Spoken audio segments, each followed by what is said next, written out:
ألا تعبدون إلا الله وبالوالدين إحسانا صدق الله العظيم بلغنا رسوله النبي الأمين المكين المعين الكريم ونحن على ذلك لمن الشاهدين والشاكرين والحمد لله رب العالمين উপস্থিত সম্মানিত স্বভাবিত সমাবিত ইসলাম দরদি হিতাকাঙ্ক্ষী নবী প্রেমিক ও রাসূল প্রেমিক শ্রোতা মণ্ডলী বয়োজ্যেষ্ঠ ভাইজান আমার মুসলমান গ্রামবাসীগণ মাইকের আওয়াজ থেকে যে যেখান থেকে শ্রবণ করছেন ও আমার পর্দা মুসলিম খালাতে মুসলিমা সকলকে রইল আমার প্রাণ ভরা সালাম আসসালামু আলাইকুম ওয়া রাহমাতুল্লাহ।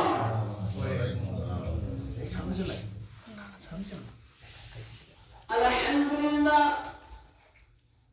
সমস্ত প্রশংসা প্রশংসিত করুণাময় সেই মহান আল্লাহ পাকের জন্য যে আল্লাহ পাক আমাকে আপনাকে সকলকে আজকে ঈসা আলাইহিস সালাম রুহে মাগফিরাত ইজলাস মাহফিল দুয়ার উপস্থিত হাজির হতে পেরেছি।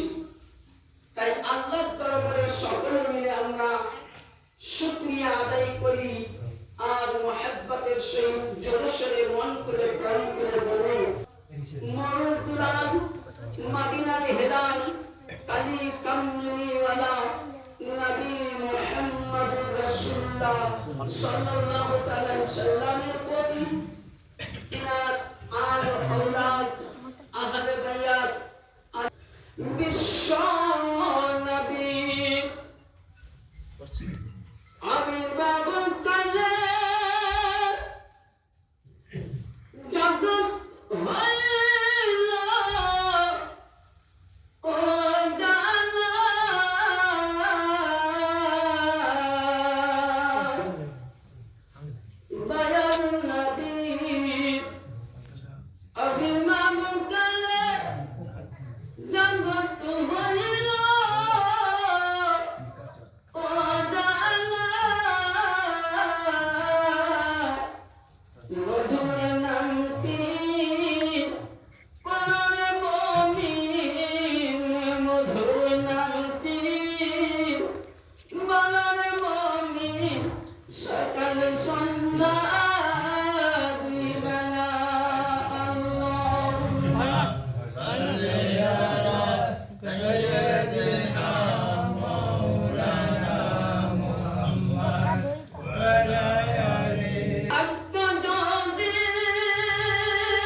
বিছানা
শ্রদ্ধেয় সম্মানিত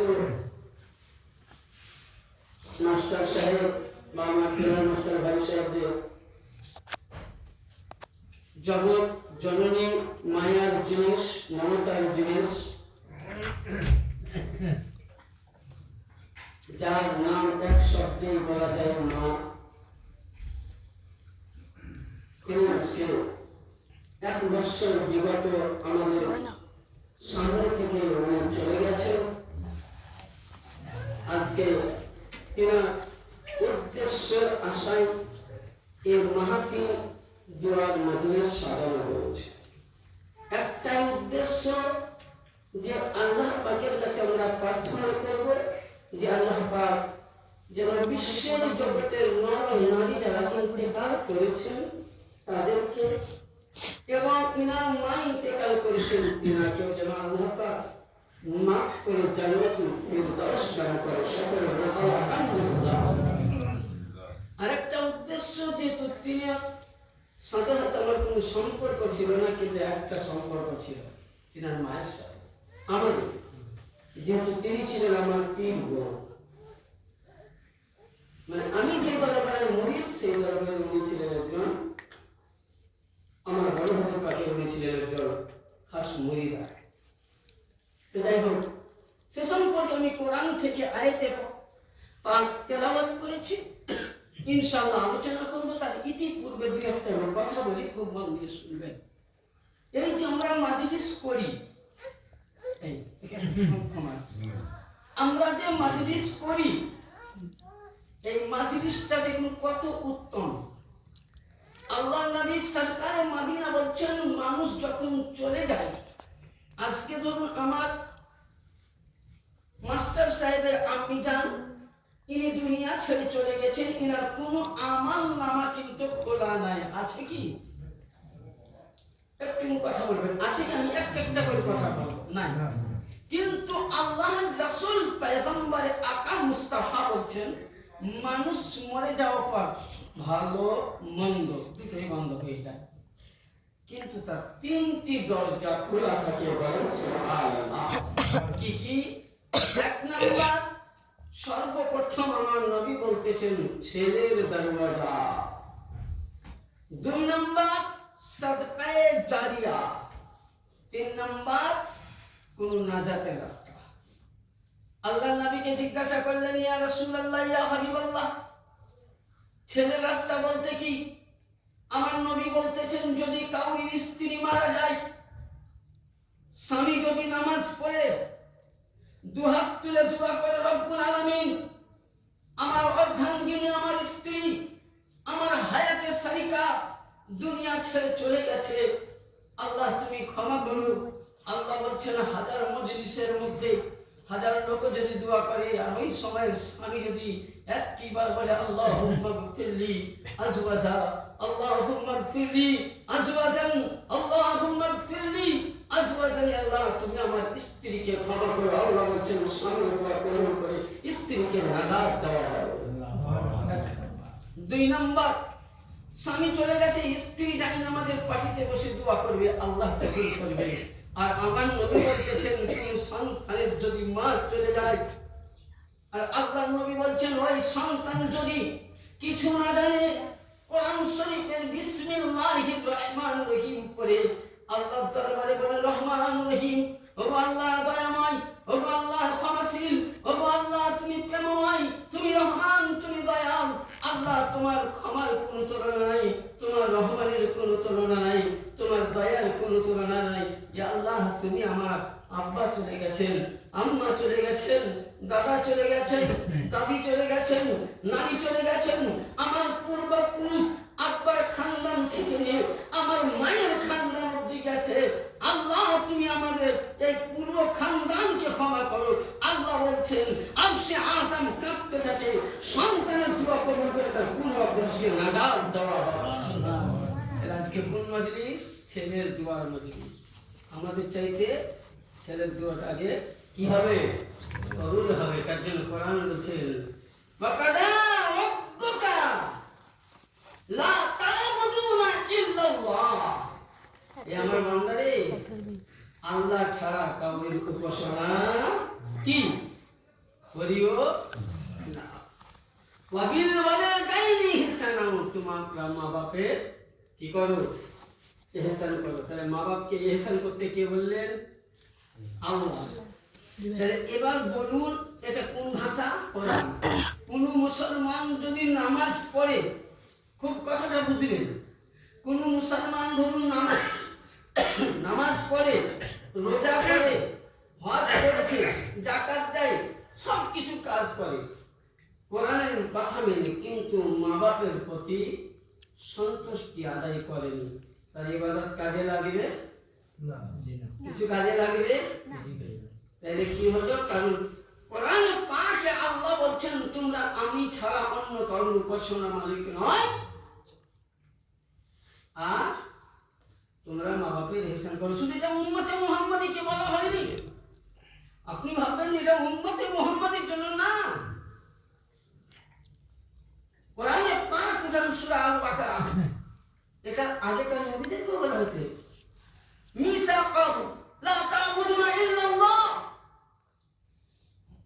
বনি ইসরাঈল লা তা'বুদুনা ইল্লাল্লাহ ওয়া বিল ওয়ালিদাইনি ইহসানা ওয়া যিল কুরবা ওয়াল ইয়াতামা ওয়াল মাসাকিন।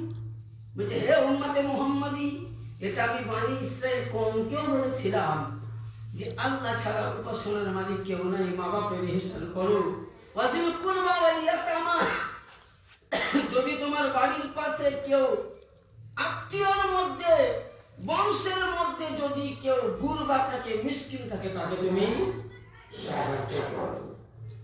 ওয়াল মাসাকিন, যদি পাড়াতে তোমার মিসকিন থাকে, আগে তোমরা মিসকিনকে দাও। আমরা কি করছি মিলে রাগ করবেন না, আমি কয়েকটা কথা বলছি তো হয়তো আমার উপর অনেকে রাগ করে যে মুফতি সাহেব মাদ্রাসার পিছনে লেগেছে। আমি মাদ্রাসার পিছনে লাগিনি ভাবছি, আমার বলার উদ্দেশ্য একটা, মাদ্রাসা নবীর ঘর, এটা আমিও জানি, আর আমিও মাদ্রাসা থেকে পড়ালেখা শিখেছি। কিন্তু আমার একটাই কথা হলো, আপনার বাড়ির পাশে একটা ছেলে এই ঠান্ডার সময় জামা বেরোলে ঠান্ডা কাটাতে পারে না, ঠান্ডাকে উপভোগ করছে, হ্যাঁ? আপনার বাড়ির পাশে একটা বিধবা নারী, স্বামী হারা, ছেলেরা খাবার দেয় না, অন্ন দেয় না, ওই মেয়েটি কুঁড়ো ঘরে একটা ভালো ল্যাববিহীন চাদরবিহীন রাত্রি কাটাচ্ছে। আপনি আমি করলাম কি, ওর দিকে নজর না করে আমি করলাম কি, ৫,০০০ টাকায় মাদ্রাসায় দিয়ে আসলাম। এটা আপনার কোনোদিনই কাজে লাগবে না।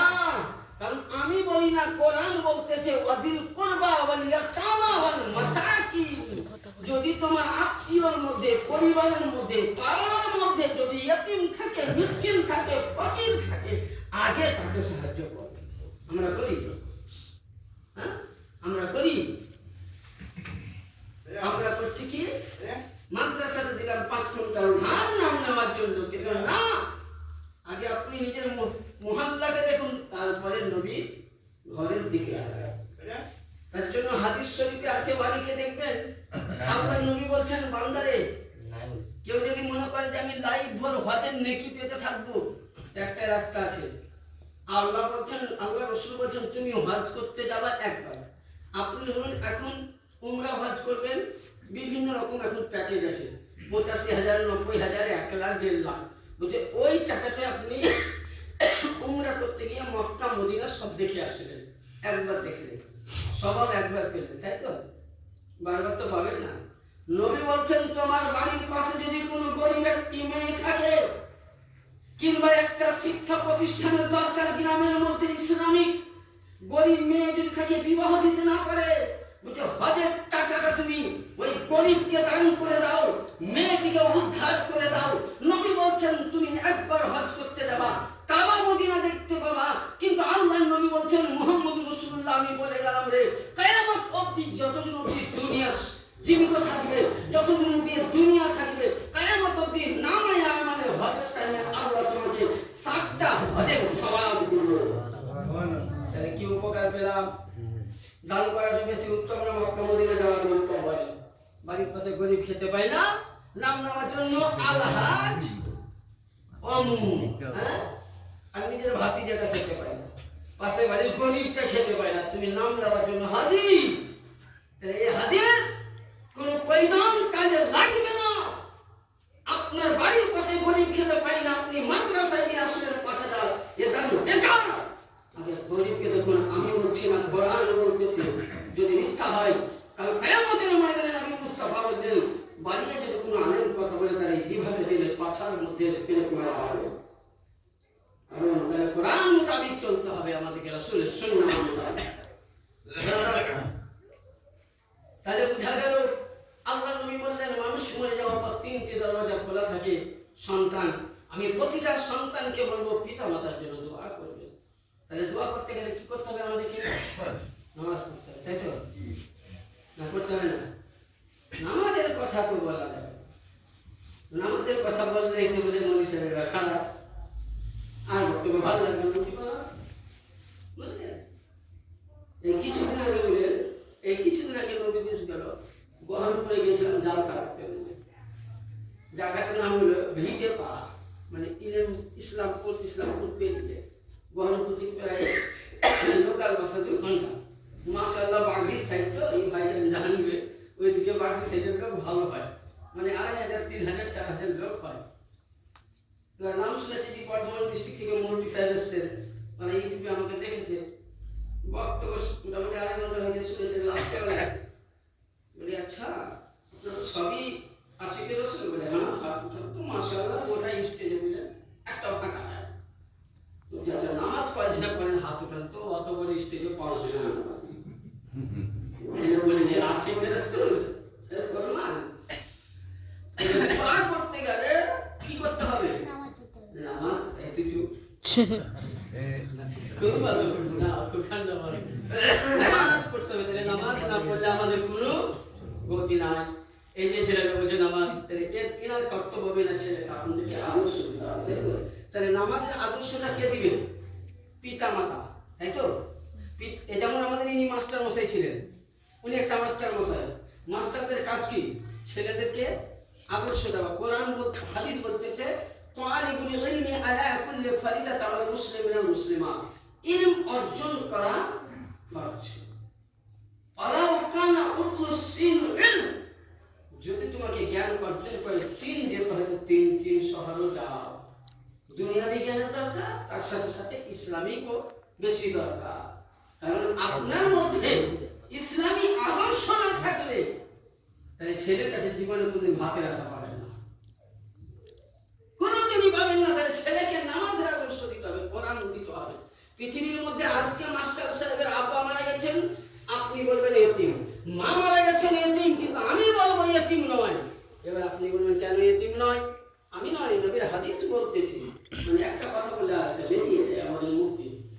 হযরতে মাওলা আলী মুশকিল কুশা হায়দারে কাররাত জামাতে পয়গম্বর ফাকাহিলা খায়বার ইয়াদুল্লাহ আলিউল্লাহ ওয়াসিউল্লাহ খলিফুল্লাহ নাজিবুল্লাহ শেরে খোদা মাওলা আলী মুশকিল কুশা আলাইহিস সালাম বর্ণনা করছেন। কি বলছেন? লাইসা ইয়াতিমুল লাযী ক্বাদ মাতা বানি। এটা দেখবেন মাদ্রাসার লাইনে হাদিসের কিতাব, কিন্তু মৌলবী লাইনের কিতাবে পড়ানো হয়, যেটা আপনার মৌলবীতে বলা হয় সাদেসা, মানে 7 ক্লাস। আরবিক ভাষায় সাদেসা বলা হয়। 7 ক্লাসে পড়া হয়। কিতাবটা খুবই হার্ড, মানে যেমন তেমন মৌলবী সাহেব পড়াতে গেলে বলেন 14 ক্লাস করে পানি খায়, মানে আরবি ব্যাকরণ। কিতাবটা হলো মাজানিউল আদাব, মানে আদবের বই, হাদিস ভরা আছে। বইটা ছোট, এর ব্যাখ্যা যদি কিনতে যান তো অনেক কয়টা বই হয়ে যাবে। খুব জোর আপনার বইটা 100 পৃষ্ঠা। বলছে লাইসা ইয়াতিমুল লাযী কাদ মাতা ওয়ালিদু। মাওলা আলী বলছেন নবীর মুখে শুনেছি যার পিতা মাতা মারা গেল সে কিন্তু পরিচিত ইতিম, ইতিম নয়। মানে আমি নয়, রাসূল বলছেন আজকে আমার পিতা মারা গেছে তো আমি ইতিম, দুনিয়াবি ইতিম। কিন্তু নবী বলছেন না, লাইসা ইয়াতিমুল লাযী কাদ মাতা ওয়ালিদু, যার পিতা মাতা মারা গেল সে ইতিম নয়। তো নবীকে বলছে তাহলে ইতিম কিসের? ইলম ওয়াল হিসাব। নবী বলছেন যার মধ্যে কোরআন নাই, যার মধ্যে ইসলাম নাই, যার মধ্যে সুন্নাহ নাই, যার মধ্যে নবীর মুহাব্বত নাই, সেই হলো পরিচিত ইতিম। তাহলে আমরা কিসের ইতিম হলাম? আমাদের মধ্যে কোরআন নাই, আমাদের মধ্যে ইসলাম নাই, আমাদের মধ্যে হাদিস নাই। আজকে প্রতিটা ছেলেকে জিজ্ঞাসা করেন খেলোয়াড়দের নাম বলতে বলে এক করতে কি সৈরব বৈরব টাঙ্গুরি ঢাঙ্গুরি কত নাম বলবে, হ্যাঁ বলে না? কিন্তু ছেলেটাকে বলে 5 কালেমা বলতো, জানি না। আরে উচ্চ দূরের কথা, বিয়ে 5 করা ছেলে বিয়ে করতে আসছে, তোকে বলছি ভাই কালেমা পড়ে আপনি আস্তে আস্তে বলেন, আমি আস্তে আস্তে বলি কালেমাটা পড়ে যাই। বিয়ে পাস মাস্টার ডাক্তার, কিন্তু কালেমা জানে মুসলমান। যার মধ্যে 5 কালেমা নাই সে মুসলমান। যার মধ্যে ইমানে মুফাসসাল ইমানে মুজাম্মাল নাই সে কি করে মুসলমান হতে পারে? আমার কথাগুলো শুনতে খুব খারাপ লাগে, কিন্তু বাস্তবকে আপনি লক্ষ্য করবেন যে মুফতি সাহেব কথা কি বলেন। তাহলে মুসলমান হওয়ার মধ্যে লাইসা ইয়াতিমুল লাযী কাদ মাতা ওয়ালিদু ইন্নাল ইয়াতিমু ইলমু ওয়াল হিসাব। যার বাবা মা মারা গেল সে ইতিম নয়, যার মধ্যে কোরআন নাই, যার মধ্যে ইলম নাই, যার মধ্যে হাদিস নাই, যার মধ্যে নবীর সুন্নাহ নাই, সে হলো আসল ইয়াতিম। তাহলে আমরা ইতিম হয়ে আছি কোন দিক দিয়ে?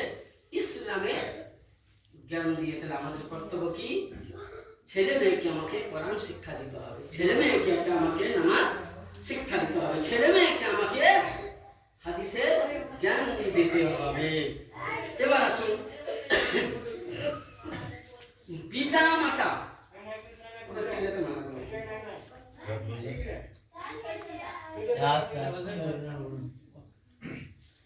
কথা হচ্ছে একটা হাদিস শুনুন, পিতা মাতার মর্যাদা শুনুন, তারপর ইনশাআল্লাহ আগামী সব রকম হাদিস আলোচনা করব। আল্লাহর নবী সরকারে মদিনা সাল্লাল্লাহু আলাইহি সাল্লাম, খুব গুরুত্বপূর্ণ হাদিস, এটা সকলের জন্য কাজে লাগবে।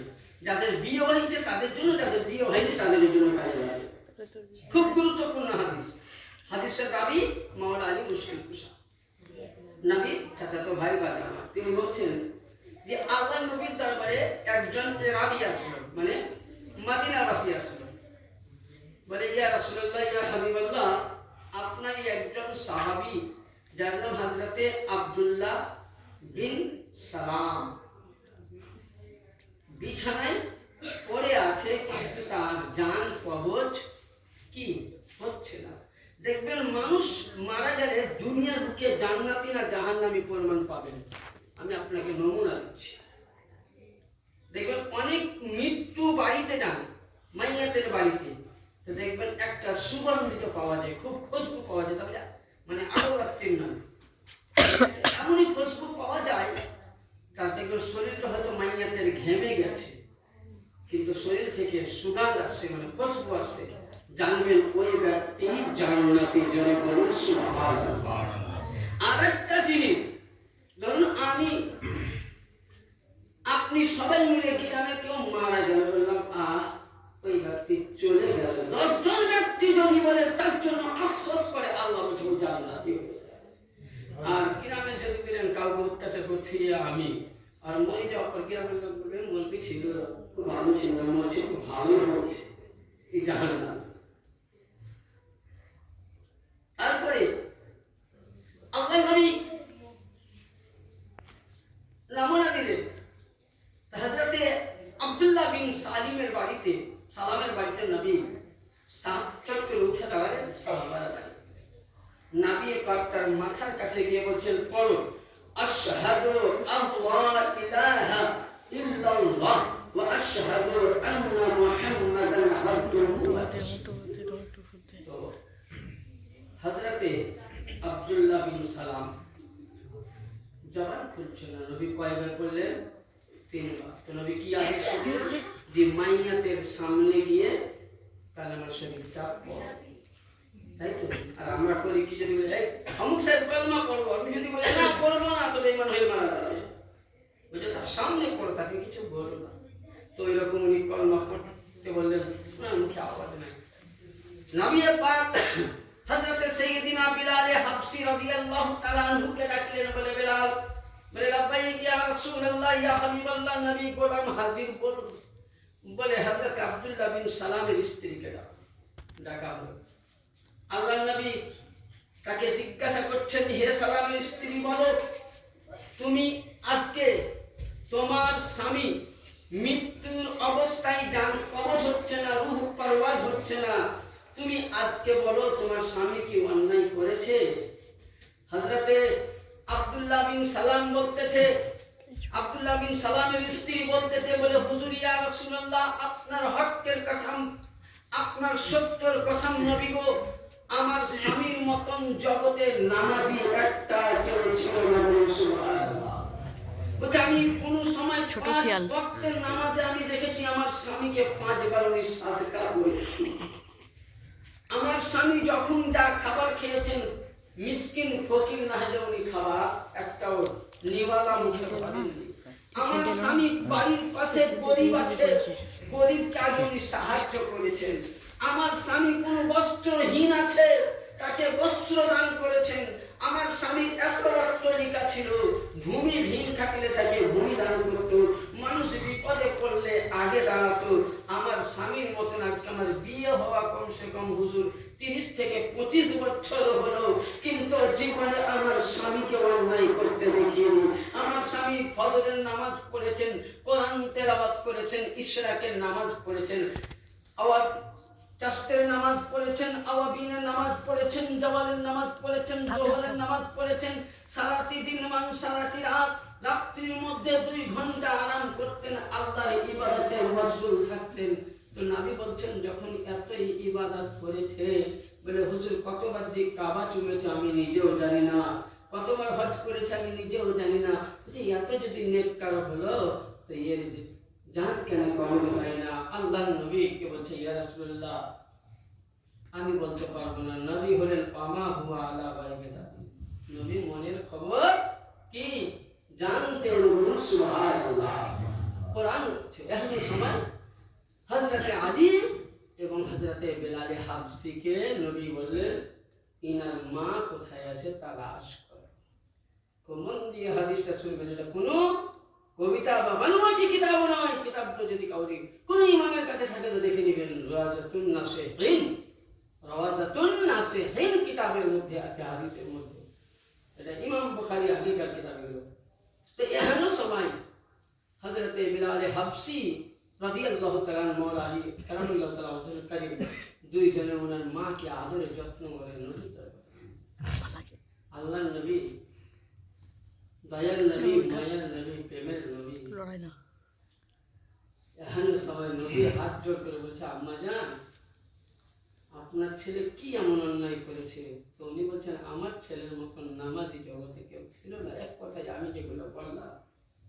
তো নবীকে বলছেন, ইয়া রাসূলুল্লাহ, ইয়া হাবিবাল্লাহ, দয়ার নবী, আব্দুল্লাহ বিন সালামের সবই ঠিক, কিন্তু আমি আব্দুল্লাহ বিন সালামকে জীবনে কখনো মাফ করব না। কি বললেন? মাফ করব না। কে বলছেন? মা। আচ্ছা বলেন, এত নামাজ পড়ে আছে কাজে লাগলো? কথাটা খুব বুঝবেন, হাদিস থেকে বলছি, কোরআনে আছে, আমি কোরআনের তাফসীর হাদিস মিলাচ্ছি। এত নামাজ কাজে লাগলো? মুহা করে লাগলো কি? না, লাগলো না। এত রোজা কাজে লাগলো? হজ যাকাত কলেমা কাজে লাগলো? না। শুধু এটা নয়, নবী একটা হাদিসে বলেছেন মিসকাত শরীফের মধ্যে, কি বলেছেন?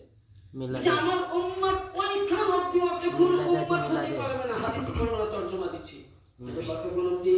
বলছে এক ইমাম মুয়াজ্জিন, এক ইমাম মুক্তাদির সঙ্গে ভালোবাসা যদি না থাকে, এক মুক্তাদি ইমামকে যদি না ভালোবাসে, ইমাম মুক্তাদিকে যদি না ভালোবাসে, ছেলে পিতামাতাকে যদি ভালোবাসা না দেয়, আর পিতামাতা যদি ছেলের হক আদায় না করে, গ্রামবাসী এক মুসলমানের সঙ্গে যদি মিল না থাকে, সে বলছে যতই বড় নামাজি হোক, হাজি হোক, আমার উম্মতি হতে পারবে না। তাহলে যে নবীর উম্মত হতে পারবে না, সে মুসলমান কিসে? হ্যাঁ, সোজা কথা। তো আল্লাহ নবী বলছেন, আপনি জান কেন মাফ করবে না? বলে হুজুর আমি এই কারণে মাফ করব না যে হযরত আব্দুল্লাহ বিন সালাম সবই ঠিক ছিল, কিন্তু স্ত্রীর কারণে আমাকে সে আলাদা পৃথক করে দিয়েছিল। আমাকে কোনোদিন দেখতে পারতো না, আমার প্রতি কোনোদিন শ্রদ্ধা রাখেনি, এমনকি আমাকে একটা দানাও কিন্তু খেতে দিত না। লক্ষ্যটা করেছেন, উনি কে? সাহাবী। আপনার মতন আমার মতন সাধারণ নয় যে নবীকে দেখলো সে জান্নাতি। কি কথাটা খারাপ না? সঠিক না বলুন? নবীকে দেখা মানে সাহাবী, তাদের জীবনের গুনাহ মাফ হয়ে যায়, কিন্তু সবই ঠিক। মাকে খাবার না দেওয়ার কারণে, মাকে না ভালোবাসার কারণে আল্লাহর নবী বলছেন, বেলাল আলী বলে ইয়া রাসূলুল্লাহ, যাও জঙ্গল থেকে কাঠ নিয়ে এসো। মা যখন মাফ করবেই না, নবী এক গাদা কাঠ আনলেন, একটা আখড়া তৈরি করলেন, কাঠটাকে লাগিয়ে নবী আগুন ধরিয়ে দিলেন। নবী বলছেন চারজন চারটা হাত পা ধরো আব্দুল্লাহ বিন সালামের আর আগুনের মধ্যে ফেলে দাও। বলছেন মা, তখন ওনার মা জননী বলছেন হুজুর কি করবে? বলে আপনি যখন ছেলেকে মাফি করবেন না, তখন ওই ছেলে জাহান্নামে পড়বে আর আপনি জান্নাতে যাবে কি করে দেখতে পারে? দেখবেন মা কার নাম? মা ওই ব্যক্তি। আজকে আপনি আমি বুঝবো না, যাদের মা চলে গেছেন তাদেরকে জিজ্ঞাসা করুন মা চলে যাওয়ার ব্যাখ্যা কত। মা যাওয়ার